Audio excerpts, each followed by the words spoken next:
भक्ति भजन व प्रवचन के अद्भुत ज्ञान की बातें सुनने के लिए सब्सक्राइब करें सोनू महाराज जी के यूट्यूब चैनल को और सबसे पहले वीडियो देखने के लिए बेल आइकन पर क्लिक करें। कोई घी पड़ा है तुम्हारा अधिकार है, मेरा अधिकार तो है नहीं। तुम गाय से जुड़े हो तुम्हारा अधिकार है, हमारा अधिकार है नहीं। ये चीज है। तो ये जीवन है हमारा, समझ लो। अपने लिए जितने प्लान बनाओगे कभी पूरे होने वाले नहीं है। और भगवान ने सेवा रे वास्ते प्लान बनाओ। गायों के लिए लड़ो महाराज, गायों के लिए कुछ करो। आप इतना लोग बैठो, आपको जमीनों घनी रही है। कोई बंदा ऐसा जो 2-4 बीघा जमीन गाय माता के नाम करा सके है कि नो? काल जो तो मोटो। अरे इतिहास रच लोगे, पीढ़ी दर पीढ़ी तुम्हारा नाम लिया जाएगा। थारा बेटा ने कितो 5 करोड़ बंगलो बना दीजो, मोचो बारे डाली। समझ में आई कि नहीं आई? और अगर गायों को 4 बीघा जमीन दान में दे दोगे तो गांव वाला इकट्ठा रहे, तुम्हारी मूर्ति बनाने बेटे लगाई कि कोई भला आदमी था जो गायों के लिए इतना करके चला गया। कितना जीवो यार स्वार्थ रे वास्ते, कितना जीवो। ओई मारो और बेटो ढीरा दे जो मऊ बारे फेंका लटकावे, वे कांटा कांटा बारे देवे। ये हमारी नीति है महाराज। कोई हो बिरला, कोई ऐसा वैराग उठ गया हो तो मुझे बोल देना महाराज। दूर हो ना, बहुत मुश्किल है। धर्म रो काम करना दूर गुण, क्या हो रो करना दूर गुण महाराज। बोलिए सतगुरु भगवान की, माता पिता गुरुदेव की। इतनी गायें, आप बड़े नसीब वाले हो, आपके गांव में बहुत सारी गायें।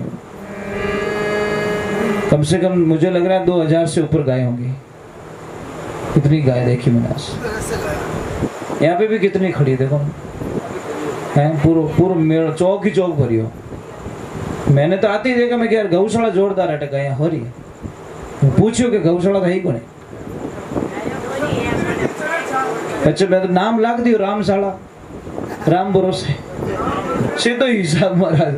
कोई नहीं, जिसका कोई रुखाड़ा नहीं उसका राम रुखाड़ा महाराज।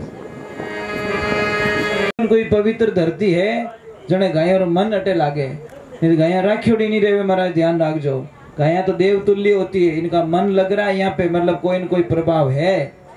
आप गाया ने कितो ही चारो डाल दो, कितो ही हलवो खिलाए दो, कितो बाटो खिलाए दो, पर वे बैठेला आपरा तरीको। जटे जागृत जगह भूमि चेतन रेवेला बटे जान वो टोलो बैठे। नहीं तो कई जगह देखो व्यवस्था घनी करी बटे बेवी को नहीं, कहीं वही इच्छा बैठे। इनो मतलब बटे किन की राज छुपियोड़ो महाराज।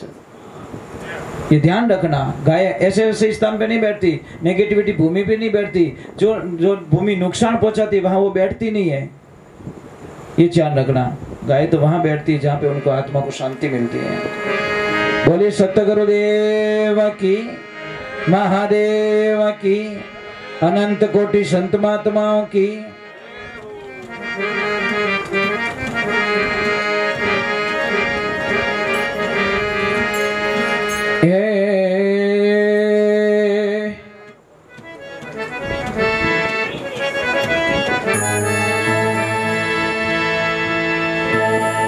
एक भजन में कृष्ण भगवान का गाता हूं, सावरिया सेठ का। अरे श्याम तुझे मिलने का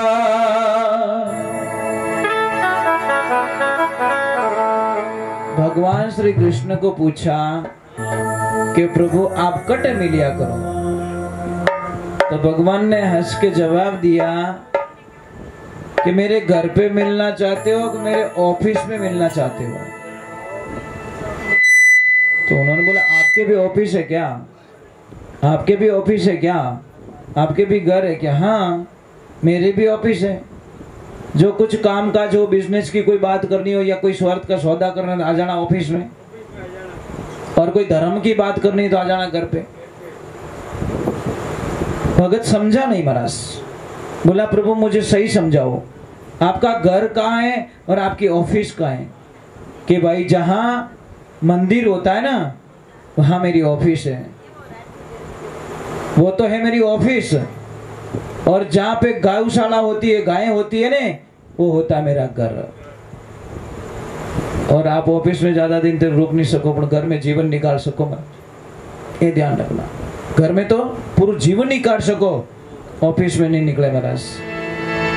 तो भगवान से मिलने का तरीका एक ही है, गैया मैया के बीच में जहाँ गाय बैठी वहां मेरे प्रभु विराजमान थे। हरे प्रभु तुझे मिलने का ये दुनिया वाले क्या जाने, ये रिश्ता बहुत पुराना है। और प्रेम करो तो उससे करो ना, वो कभी धोखा नहीं देता। क्या दुनिया से प्रेम कर रहे हो? जो रहने वाला है नहीं, भूत भविष्य वर्तमान तीनों काल में रहता है, वही तो प्रभु होता है। पर हम दुनिया के प्रेम जाल में ऐसे फंस गए जीता वे आंखें बंद करने में दिखे नहीं जी तुम्हारा राम दिखना शुरू हो जाए उन दिन हो जाएगा अपने जीवन रो कल्याण है। आंखा बंद करो तो राम दिखे, अगर सो रहे हो तो राम दिखे, भगवान की भलाई कर दे, अच्छे कर्म करते रहो, अच्छी जिंदगी जीते रहो। कि देखे कोई नगरी का राजा, उसने विचार किया यार मेरे मन में एक वहम है। कई वहम कि आदमी मर जाता है, मरने के बाद में शमशान ले जाते हैं, तो शमशान में रात्रि परिस्थितियां कहीं रहे।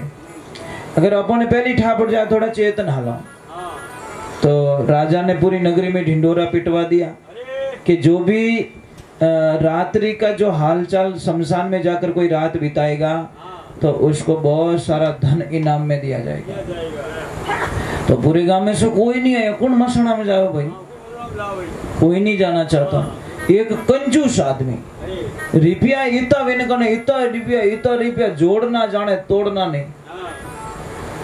दो आदमी बैठे थे जहाज में, जहाज चलानी नहीं आती, जहाज चली गई समुद्र के मझधार में, और वहां पे जाते ही आ गया तूफान। उनको पक्का पता चल गया मरना कंफर्म हो गया, अभी नाव बचने वाली नहीं है। तो उन्होंने सच्चे मन से भगवान को याद किया, भगवान प्रकट हो गए और भगवान ने बोला भाई बोलो कहीं चाहिए। तो भगवान को बोला प्रभु हम दोनों को बचा लीजिए। भगवान बोले बचाए तो मैं नहीं सकूं, थारा कर्म अटे लेना या थने, क्यों कर्म थारा खराब करियो जो मझधार आएगी ना आवे। बचाए तो नहीं सकूं पर अगला जन्म में कहीं चाहिए, अगला जन्म कैसा देना चाहिए, क्या बिजनेस देना चाहिए वो मैं बता सकता हूँ, दे सकता हूँ। तो वे क्यों ठीक है कोई बात नहीं, हो तो निवड़े अपना अगला में तो दो। तो एक कंजूस आदमी जो वो कही के भगवान मैंने एड़ो धंधो देवनो जो सिर्फ पयो आवनो चाहिए, पयो जानो नहीं, सिर्फ इनकमिंग चाहिए, आउटगोइंग नहीं होना चाहिए। तो भगवान ने बोला तथास्तु, ऐसा ही धंधा मिलेगा तुझे।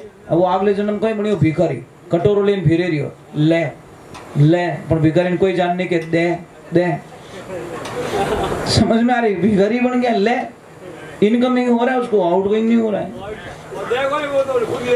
समझ में, वो खाली बस लेवना, तो भिखारी बना। वो दूसरे को बोला तेरे को भगवान